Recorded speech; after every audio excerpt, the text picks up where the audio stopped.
Hi, I'm Divine Harmony with the Cosmic Insight Weekly Forecast for June 6th through June 12th. For the next 7 weeks, I will be doing special edition Cosmic Insight video blogs, weaving all of what is going on in the stars along with what's going on with the goddess and the divine feminine. I'll be doing this in anticipation of the amazing women's only conference, the Sex God Yoga Conference. There'll be more on that at the end of this video. I will be looking at what's going on from Monday through Sunday, June 6th through the 12th, and telling you, what the energies are and how you can navigate them with consciousness and awareness. So starting on Monday, June 6th, we have a powerful alignment of the Sun and Venus. The Sun, the conscious self and ego, Venus, the goddess of love and beauty and value. When the two align, it's usually quite beautiful. It brings a lot of gifts when it comes to heart opening, relationship, abundance, beauty, creativity. But we have to keep in mind that the Sun and Venus just came out of some really intense aspects last week. The Sun and Venus opposed Saturn and squared Neptune, triggering the Saturn-Neptune square. Saturn is the root chakra, Neptune is the crown chakra, Saturn is reality, Neptune is dreams and what's possible. And these two going head to head all of this year, and actually started last year around Thanksgiving, is this big push to see reality for what it is and deal with it so that we can then implement and manifest our dreams. Saturn square Neptune can be kind of like a shocking energy of taking off the rose-colored glasses. Neptune in Pisces kind of likes to see things all beautiful and hazy, but Saturn comes in and is like, you need to see the truth for what it is. And so last week with the Sun and Venus triggering the Saturn-Neptune square, and then actually the new moon itself, last week Saturday, was involved in a mutable grand cross between Jupiter, Saturn, Neptune, and the nodes. We've been initiated into a lunar cycle that's very much about crisis and opportunity, and it also has a huge focus on truth. Seeing truth within ourselves, within others, aligning with truth, living with truth. And when I'm saying truth, I'm talking about capital T. I'm not talking about little t, our ego truths. I'm talking about the soul's truth, the spirit's truth. So with Monday, the Sun-Venus alignment, we're actually just coming out of that grand mutable cross, and Sun and Venus are going to quincunx Pluto the same day on Monday. Pluto's the lord of the underworld. He drags us down and in so we can look at what we usually don't want to look at, especially when you're talking about Gemini here. Gemini is a lighter, more carefree, fun-loving sign, playful, youthful, doesn't want to go in to see the shadow. It's not interested in the shadow in and of itself. Gemini is not. And so Sun, Venus, Sun, Venus, Pluto can be like this underworld experience of really needing to look at what's beneath the surface, what's not being said, what's not being brought, out to awareness or into the light of day. Questioning things we hear, questioning what we say, steering clear of power control dynamics, very important. With tense aspects to Pluto, there can be like a domination control thing going on, particularly in communication, around speech, around ideas. So just be aware. It's definitely a week to navigate the relational territory with much care and awareness. So that is Monday, June 6th, and then Tuesday, June 7th, Venus squares the nodes. And whenever a planet squares the nodal axis, we're brought to a pivotal point of choice. Do we want to keep on doing the same old, and keep on getting what we've always got? Or do we want to move into a new direction? So Venus square the nodes, there can be important choices to make around relationships, finances, our values, our self-worth. North Node in Virgo is demanding integrity, discernment, and self-adjustments. This is the sign that does the inner work. South Node in Pisces tends to highlight the shadow of Pisces. Where are we in delusion, denial, self-deception, other deception? Where do we not want to see things clearly, whether it's ourselves or others or the world around us? So Venus square the nodes brings us to a pivotal point of choice. Are we going to take off those rose-colored glasses? Are we going to see things with a discerning eye and then make decisions from this place of clarity and awareness? We also have Mercury linking up with Uranus and Eris, who are about to align for the first time the very next day. And this is an aspect that's happened twice already because Mercury went retrograde. So he linked up with Uranus Eris right from the beginning once, then again when he went retrograde, and now he's doing it again. And Mercury in Taurus is very stable, earthy energy, is very interested in ideas and thoughts and communication that's grounded and practical and maybe even, traditional or expected, what's expected, what everybody thinks is. Uranus Eris is a spitfire energy. Uranus is the rebel, the revolutionary. Eris is the goddess of discord and chaos. They're coming in to turn upside down the apple cart. And so it's a good day to be paying attention to what you hear, what you see, maybe in the media, on the news, what you hear from people around you, what you hear coming out of your own mouth. Again, the focus is on truth. And sometimes, what we think or how our lives are lived is actually not really aligned with truth. It's aligned with comfort. It's aligned with the ego. It's aligned with the past and way things that maybe used to work, but they no longer do now. And the energy this week is very much about come in and embrace change and see what you haven't wanted to see before and say what you haven't wanted to say before. And so it's definitely a week to have the ears to hear and the eyes to see. If you've got that, there can be some profound shifts that play out this week. Another thing on Tuesday is Juno, the asteroid goddess of partnership and marriage. She's currently retrograde in Scorpio, and she backtracks into Libra. And this is powerful because she backtracks into the very last degree of Libra. So the 29th degree of any sign is a kind of karmic degree. It's a point of completion, fruition, endings. Because if you imagine, all the degrees of a sign, 0 to 30, when you get to the last degree, you're about to move into a new sign. And so it's the ending of that particular sign. It's kind of like the dark moon energy. The dark moon is the waning moon, ending, releasing, letting go, the death process. The 29th degree of a sign has a death process kind of energy. So Juno backtracks into 29 Libra, and this is actually a sign she's very associated with. Juno is the goddess of partnership and marriage. She's the wife, the ideal wife asteroid. And Libra is the sign of relationship. So typically, Juno in Libra is great. It's like focus on relationship and connection and collaboration and the compromises we're willing to make in order to be in connection with others. But she's retrograde, so we're having this internal process right now of getting clear on what are we committed to? What do we want? What is working for us in our lives? What is not? What do we need to let go of? What are we holding on to too long to? And with Juno backtracking into the 29th degree, she's actually going to come to a standstill at this degree. So she is in 29 Libra from June 7th to July 7th. And in July 7th, she moves back into Scorpio. She stations direct on June 22nd.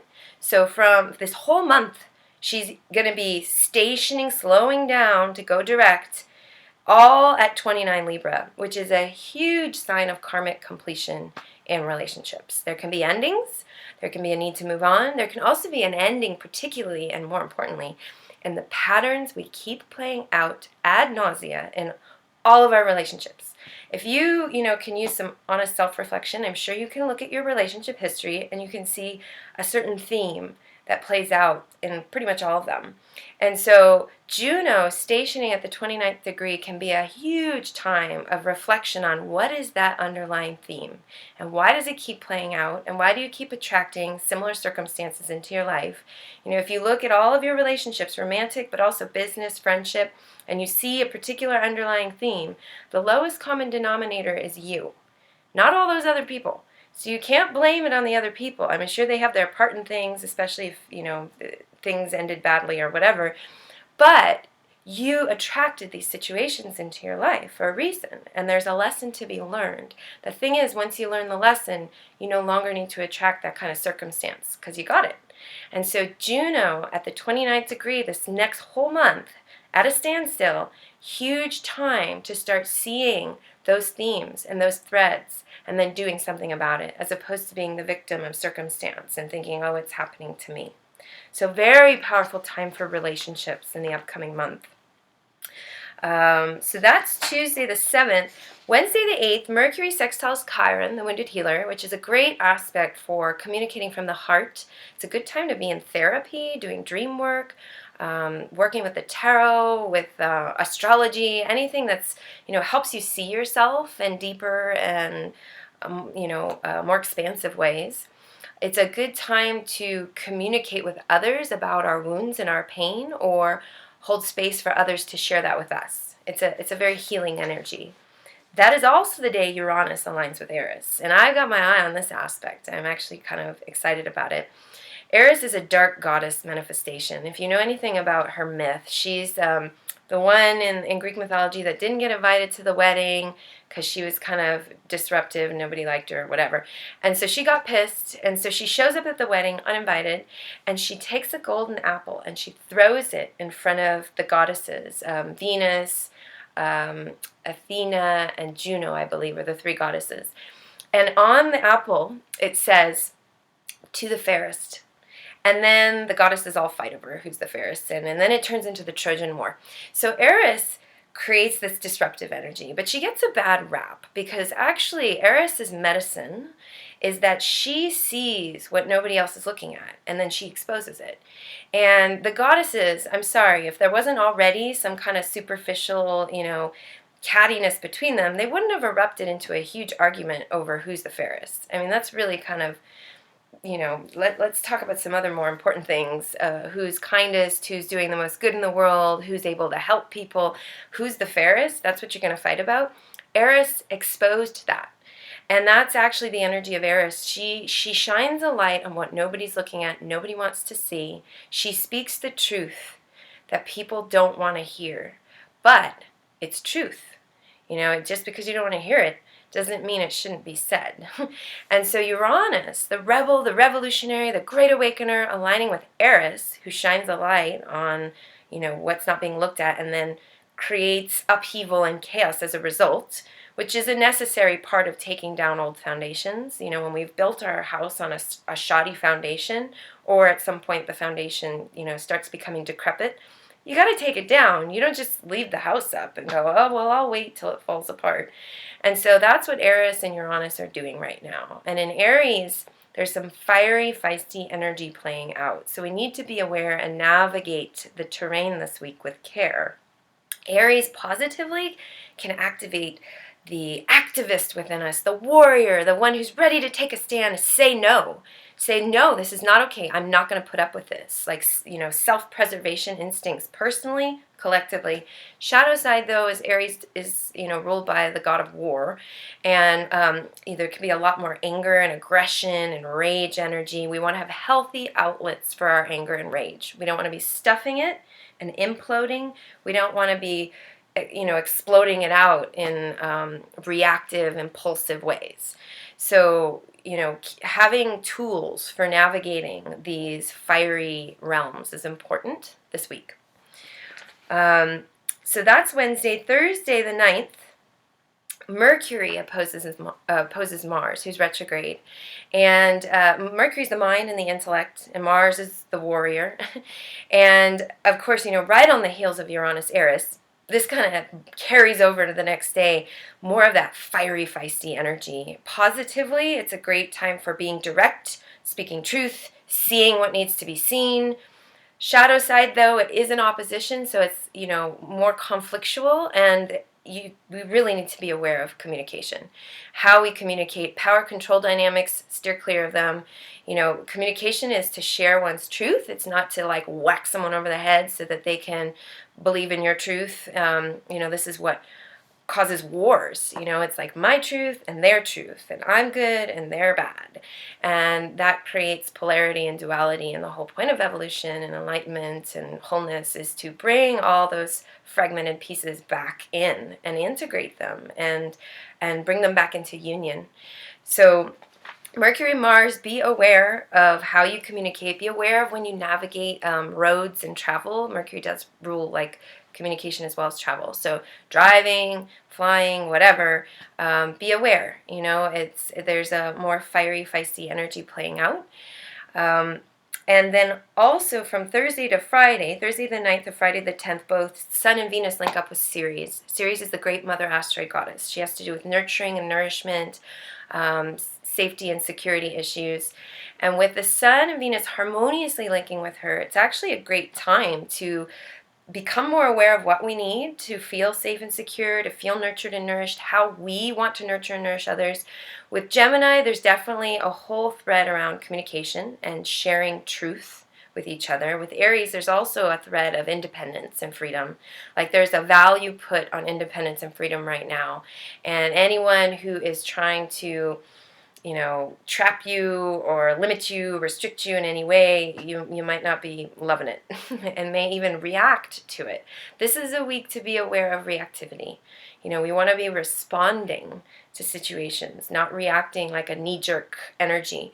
Reactivity comes from the primal brain. It comes from unconscious conditioning from childhood, but also even past lifetimes. It's like something could have happened to you when you're a little kid or in a past life, and it's the emotional energy that generated is so strong that in this now moment today, things happen and it triggers that. And you respond in this now moment as though you're back there, age whatever, 5, or in that previous lifetime, and you're responding as though that thing is happening to you now.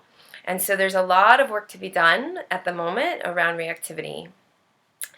A great book I recommend for that is by Robert Masters. It's called Emotional Intimacy, and then also his shadow work CDs, Knowing Your Shadow, is excellent. CD 2 is all about reactivity. So Saturday, there's actually no aspects, so we get a little bit of a break. And then Sunday, Mars trines Chiron. This is lovely because Mars is retrograde right now. He's the will, the warrior, the drive. It's how we go after things, how we make things happen. And when he's retrograde, we're actually being asked to rein it in and limit ourselves. He's in Scorpio, the deepest part of his retrograde journey right now, and he's confronting with us with some of our biggest pieces of shadow.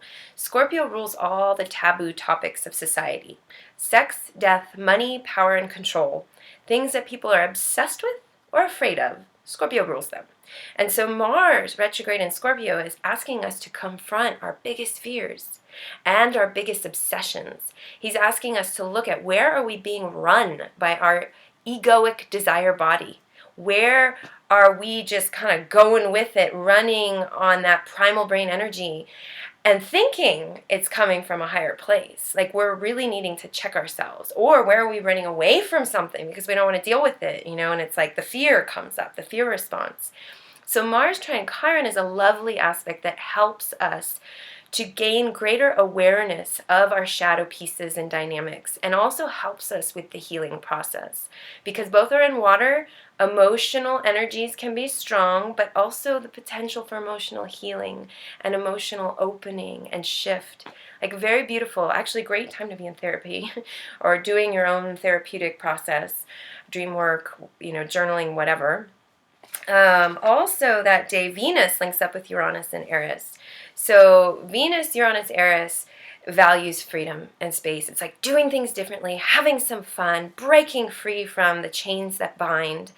And again, it's similar to the 2 days previous when Sun Venus linked with Ceres in Aries. It's again linking Gemini with Aries. And so the need for intellectual freedom, the need to speak your truth, the need to do your own thing. The key is to do it from the heart. It's not as I'm doing my own thing, my way or the highway kind of energy. It's like hey, this is my truth and this is where I'm going, and you're welcome to walk the journey with me if you're heading in the right direction. Coming from the heart is very important, generally speaking, but also this week.